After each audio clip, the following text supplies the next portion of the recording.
স্বপ্ন আমরা কম বেশি সবাই দেখি। আমরা সবাই চাই আমাদের লাইফটা সুন্দরভাবে কাটাতে, কিন্তু সবার কি সব স্বপ্ন পূরণ হয়? পরিস্থিতির কারণে আপনার লাইফের অনেক সিদ্ধান্ত চেঞ্জ করতে হয়।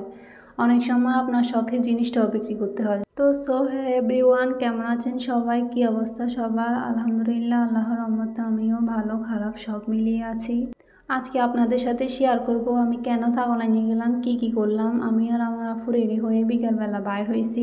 বাড়ি থেকে অল্প কিছুক্ষণ হাঁটার পর দেখতেছি একটা অটো। যাক বাবা, ভালোই হয়েছে, কষ্ট করে আর হাঁটতে হবে না। অটো করে হাজারীপুকুর চলে গেলাম। এটাকে বলা হয় হাজারীপুকুর। কেন বলে আমি তা জানি না, আপনাদের আর কি বলবো। এরপর আফু একটা দোকান থেকে টাকা বাংতি করে নিচ্ছিল, যাতে চিংড়ি ভাড়া দিতে কোনো সমস্যা না হয়। এখান দিয়ে আমি নিজেকে একটু ভিডিও করছিলাম। রাস্তাটা দেখতে কত সুন্দর লাগতেছিল, তাই না? প্রকৃতি মানেই সুন্দর, গ্রাম হলে তো আর কোনো কথাই নাই। এখান দিয়ে দেখেন আমাদের মহারাজা কি খুশি। ও এভাবে যদি সিঞ্জিতে সারাদিনও থাকে ওর কোনো সমস্যা নাই, কান্নাকাটিও করবে না, পুরা দিন কাটিয়ে ফেলবে। মনে হচ্ছে কিছুই জানে না, ওর মতো ভালো মানুষ আর একটাও নাই। ছোট মানুষ বাসায় থাকলে আসলে শান্তি। এমন একটা বেবি থাকলে আপনার যত কষ্ট দুঃখ যাই থাকুক না কেন সব কিছু ভুলে থাকা যায়। যাই হোক, চলেন আপনাদের রাস্তাটা দেখাই। কত সুন্দর লাগতেছিল। প্রকৃতি মানেই সুন্দর, গ্রাম হলে তো আর কোনো কথাই নাই। অবশেষে চলে আসলাম ছাগলাইয়া। যে দরকারে আসছি সেটাই মনে হবে না, ভাগ্যটাই খারাপ, কি আর করা। অল্প কিছু কারণে সামান্য গয়না বিক্রি করতে আসছি। এখন যে কাজে আসছি সেটাই মনে আর হলো না।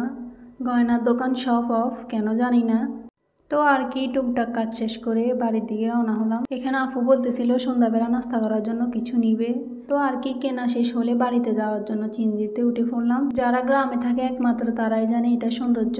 আমার কাছে তো অনেক ভালো লাগে চিংড়ির পাশে সিটে বসে এভাবে প্রকৃতি দেখতে। কেন জানি না এক অদ্ভুত শান্তি লাগে। বাড়িতে যাওয়ার আগে আমার ভাগ্নির কল চলে আসছে।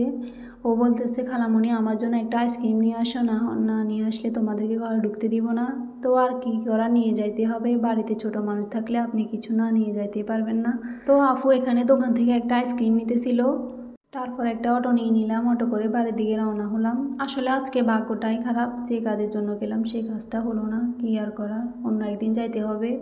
যাই হোক, যে কাজে গেলাম সেটা না হলে আর কি করার। একসাথে ঘোরাও হলো, প্রকৃতিও দেখা হলো। আসলে আমাদের গ্রামটা অনেক সুন্দর। আমাদের গ্রামের প্রকৃতি আপনারাও দেখেন, আমিও দেখি। দেখতে দেখতে বাড়িতে চলে যাই। এটা হলো কোরিয়া ব্রিজ।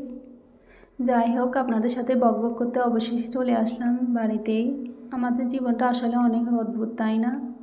আপনার ভাগ্যে কী লেখা আছে আল্লাহ ছাড়া একমাত্র কেউ জানে না। কোন সময় আপনার লাইফে কি ঘটবে একমাত্র আল্লাহ ভালো জানে। তো আজকে এই পর্যন্ত, দেখা হবে নেক্সট কোনো ভিডিওতে। আল্লাহ হাফেজ, সবাই অনেক অনেক ভালো থাকবে।